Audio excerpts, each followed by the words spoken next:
Day 3 and welcome to today's geography lesson. We are going to be continuing on with rivers, and today we're going to be focusing on rivers in the UK.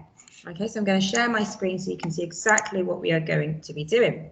So today we are going to be identifying rivers in the UK. Your steps to success are to name and label key rivers in the UK, identify facts about the rivers in the UK, and then you are going to compare the rivers in the UK.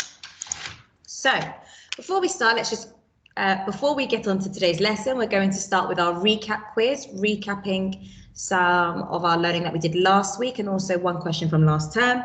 Question number 1, what is the name for a place where a river ends? Is it A, nose, B, mouth, or C, eyes?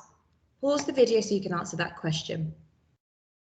The correct answer was B, mouth. And the mouth of a river usually flows onto another river, seas, or oceans. Question number 2. What is the name for a bend in a river? There was a special word we used to describe the different bends in rivers. What was the name for it? Pause the video so you can answer that question. The special name was meander. Meander. Okay, look at the different meanders in the river during its course. Hopefully you remembered that. If not, then don't worry because we're going to keep practicing. And it's one of our keywords again today. Question number 3. In which course does a river start to meander? Is it during its upper course, so at the beginning of a river's journey? In its middle course, so during the middle of a river's journey? Or in the lower course, as the river starts to come to an end during its journey? Pause the video so you can answer that question. The answer was B. A river starts to meander during its middle course. Moving on to the last question, which is a question that you've looked at for our previous unit. Although we didn't do geography last term, we did history. So this is going to be a question, an historical question, testing your knowledge from last term. Which group of people brought bronze over to Britain during the Bronze Age?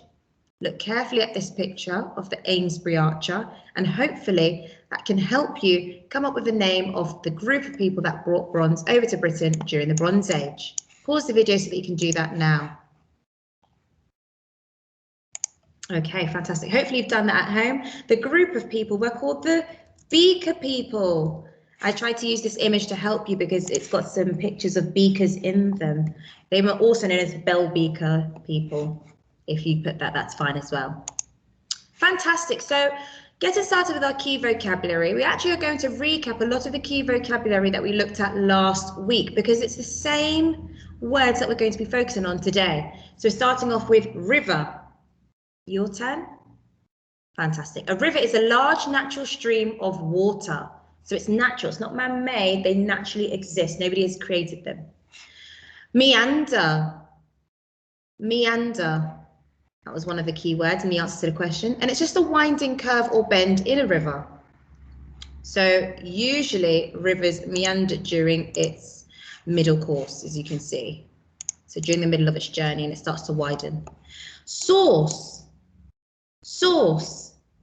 A source or river source is the place where a river starts. So during its upper course, it will come from a source, then it will begin its upper course, then its middle course, and then its lower course. And the mouth of the river is here, and that's the end. And for the words that we were recapping last week, we've got upper course, which I said is where the river starts. Middle course, it's the middle of its journey. It's the river starts to widen and meander, and the lower course, it widens even more. It can flood onto the floodplains and then it meets the mouth of the river where it then joins onto a larger pool of water. But we also have some vocabulary words for this week. And these are specific names of rivers that we are going to be looking at. Starting off, we have the River Thames. And that is a river which starts in Oxford and flows through London. We also have the River Avon. And that is a river which flows through Bristol. And last but not least, we have the River Mersey. And that is a river that flows through Liverpool. So what I'm going to do now is I'm just going to share my screen so that we can watch the first video all about rivers. And this is just going to help you to recap on rivers. So let's get started.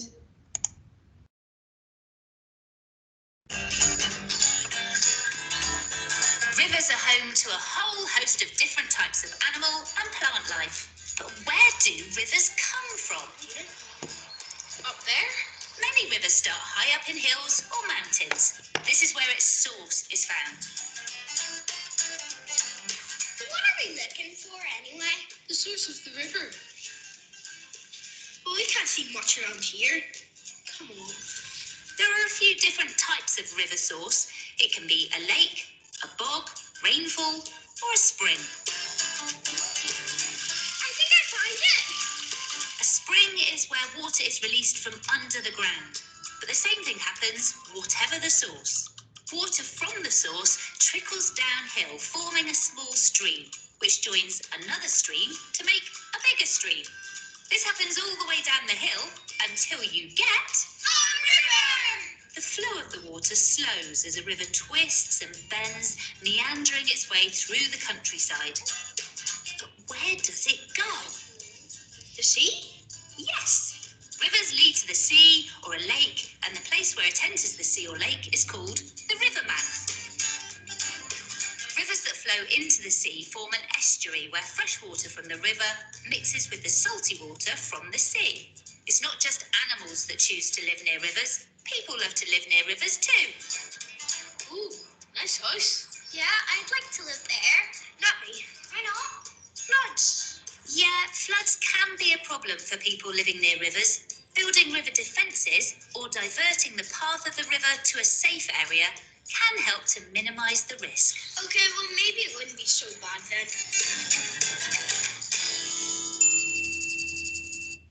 Fantastic. We're going to stop it there. So I'm just going to reshare my screen again so we can get back to our slides. Okay. So we've gone through our keywords and we know that a river is a large stream, natural stream of water. So we're going to start off by going through the different rivers. You might find it useful if you have the task sheet at home to actually go through the task sheet as I'm going through the slides. If you haven't got the task sheet at home, then what you can do, if I just share my screen, because I also have just copied out the table. So I've drawn river. Where does it start? Where does it flow from? Sorry, where does it flow, not flow from? Because where does it flow from would be where it starts. So where does it flow? And that's the different areas. How long is it / interesting fact? You may want to copy this out at home before we get started so that as I'm going through the different rivers, you can be making notes and writing that down. And that will help you go through your independent task, okay? So if you need to pause the video so that you can do that now and get that table ready, then feel free to do so. Otherwise, let's get started. Okay, so we're starting off with the River Mersey. River Mersey. Now, the River Mersey is a river in the northwest of England. The river starts in Stockport, which is in Greater Manchester. So that's quite far away from London. It's about 2 hours away. And it ends all the way in Liverpool. So if you think about it here, Manchester is around here. And it starts in Manchester and goes all the way to Liverpool Bay, which is Merseyside. So on this map here as well, you can see Manchester and then it ends all the way over here. And that is the River Mersey. Its name is derived from the Anglo-Saxon language, which translates as boundary river. The river may have actually been a border between the ancient kingdoms of Mercia and Northumbria. So if you think about it here, you can see that this river flows through and it's separating regions. So maybe that's where the name came from. In total, the river flows 70.33 miles, which is 113 kilometers, which is quite a long river. It's not the longest that we have, but it is quite long. Okay, you may want to pause the video so that you can make notes on your slide.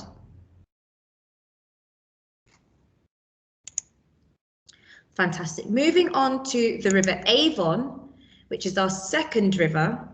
The River Avon was an English river in the southwest country. To distinguish it from another of rivers with the same name, it's also referred to as Bristol Avon. So on my map here, you can see where the river is, but just to make it explicitly clear, here's Bristol, which is where it would start, and it goes here. Okay, and that would be the River Avon, or Bristol Avon. Now, the total length of this river is 75 miles or 121 kilometers. The Avon begins in Naseby, so its source is in Naseby, which is in Northamptonshire, and it flows all the way through Wiltshire. In its lower course, it flows from Bath to the Severn Estuary at Avonmouth near Bristol.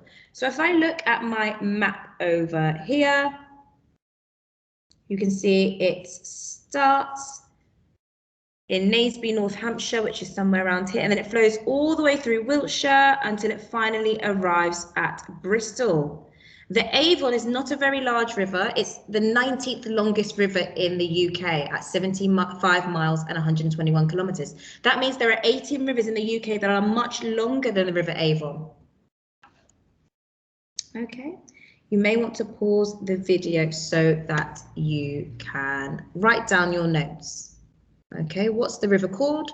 Where does it start? Where does it flow? How long is it? And any interesting facts.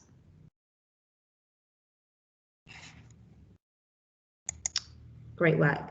The last river is the River Thames. Now, the River Thames is probably one you all know because it's based here in London. The River Thames flows through southwestern England and begins in Gloucestershire. Okay, so begins in Gloucestershire and it flows all the way through places like Oxford, Reading, Windsor, and in London, which is where we are all able to see it. Now, it is the longest river in England, not in the UK, but in England, at 346 kilometres, which is very, very long. But it is the second longest in the whole United Kingdom, after the River Severn. That's the longest river. Now, it flows through London, but also through other cities like Reading and Oxford. And if I look at my map here, I can see these other cities. Oxford and Reading would be somewhere around here. Now, the River Thames provides 2/3 of London's drinking water. So most people that live in London who drink tap water would probably be drinking the water from the River Thames. Now, you're probably thinking that's disgusting, but actually it's not. What happens is they collect the water and they process it. So they take it through different machines to really make sure that it's clean for you to drink. The Thames also passes some famous sites in London, such as the London Eye, which if you look very, very closely over here, I'm not sure if you can see it. You can't see it over there. But the London Eye, which is a very famous attraction, and the Tower Bridge as well, which you can see over here. So pause the video so that you can write down any interesting facts. And whilst you're doing that, I'm just going to load the next video. So just bear with me whilst I do that.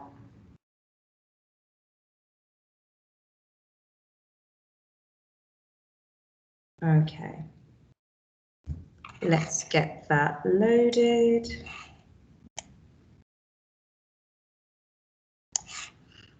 And I'm just going to reshare my screen so that you can see the video. Just mute it so we can get the sound working.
So you can see it's had its upper course, it's now on its middle course, making its way through.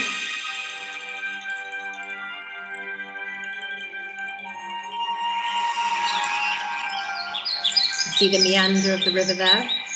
It reaches Richmond Park, which is now in London.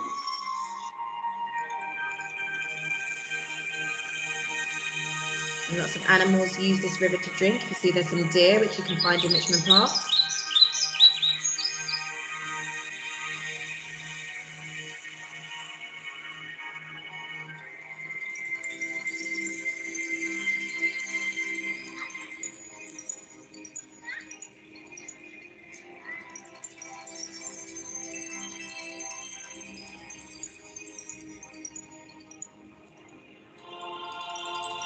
This is the River Thames, which you can see from Putney, which again is still in London. You can see the Tower of London, which is what I was talking to you about.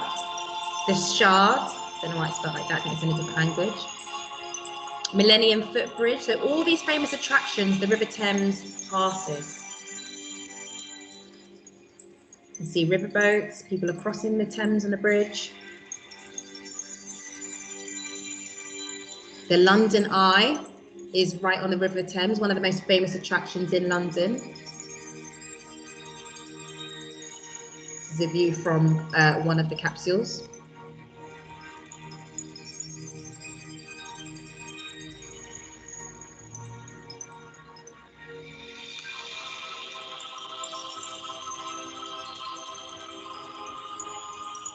And here's the Thames Barrier, which helps control the flow of water.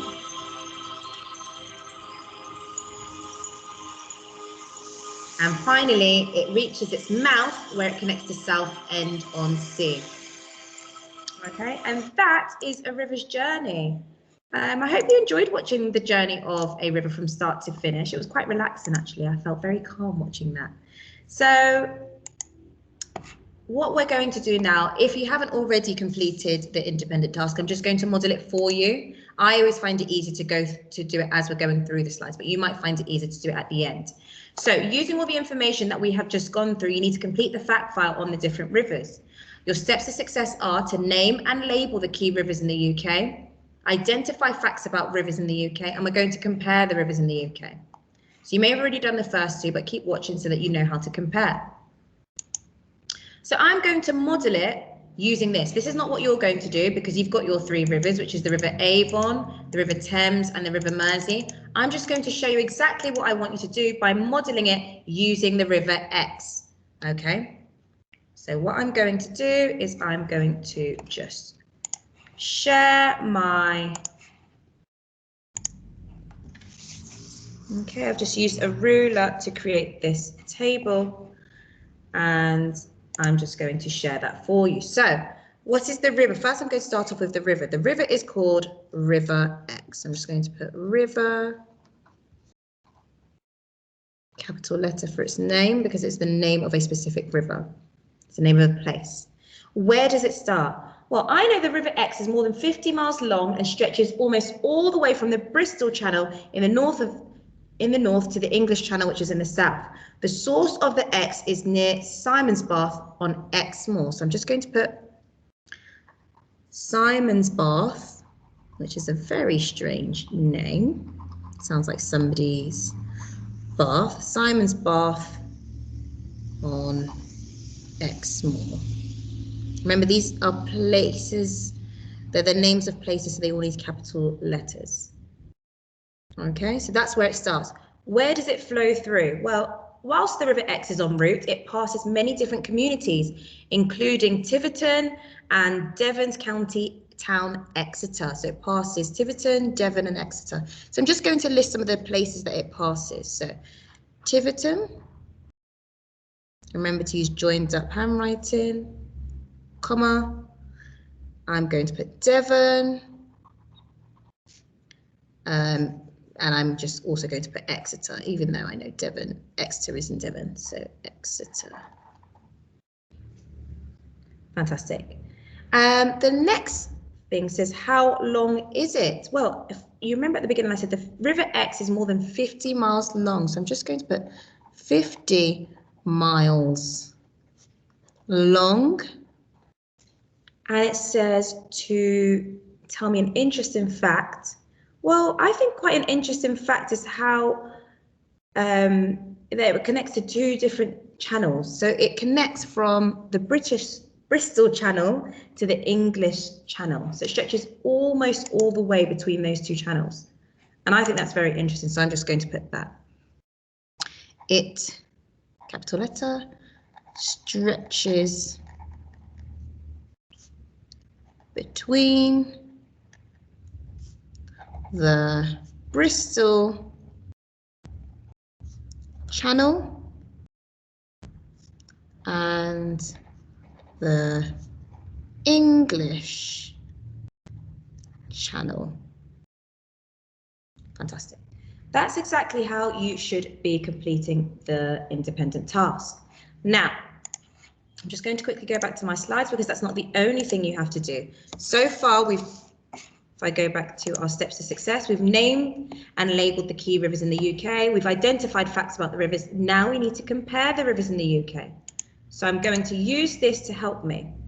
Now you don't have to compare how long the river is, that's just what I'm going to do. What you've got to do is choose 2 out of the 3 rivers, or you could compare all 3 if you want to, and you've got to choose a way in which they differ. It might be the length, the location, the different cities it flows through.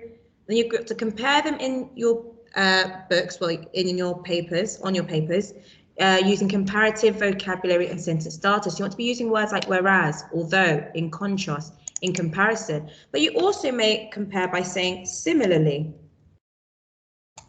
Okay, so I'm going to compare the length of my rivers and I'm going to use this to help me. The river is meters long, whereas river is meters long. River is longer. Okay, so remember my river, one of my rivers is the River Exe, and I'm just going to compare it to the Thames. Now using this, I'm going to compare it and write a comparative sentence. I'm going to go back to my, I'm going to go onto a new page. And I'm going to start by saying the River Exe is 50 miles long, whereas I know the River Thames is 346 kilometers. I might want to convert that into miles as well. So just to get back my comparative sentences, 50 miles long, full stop. Whereas I'm actually going to put a capital letter for these. So I'm going to change that, make it capital. River Thames is, and I'm actually just going to convert 346 kilometers into miles so that I can compare them and see which one is more. I know it's the River Thames, but I just want to get the exact measurement. Wow, it is a lot longer. I didn't realize just how much. The River Thames is 214 miles long. And I'm just going to put the river, capital letter for river, and it's okay to make mistakes. Okay, you see I've made mistakes, I've just done a neat line through it and I'm continuing. The River Thames is longer than the River Exe. Full stop. Okay, so that's exactly what your comparative sentences are going to look like. You only need to do one. And I have followed my steps to success. I've named and labelled the key rivers, I've identified facts, and I've compared the rivers in the UK. That is your independent task for today. I'm just going to go back to the slides because you may want to pause it on this now that you've completed your sentences, your comparisons. Fantastic. Make sure you upload your work onto Seesaw so that your teachers can see it and give you any feedback. See you in the next lesson, year 3. Bye.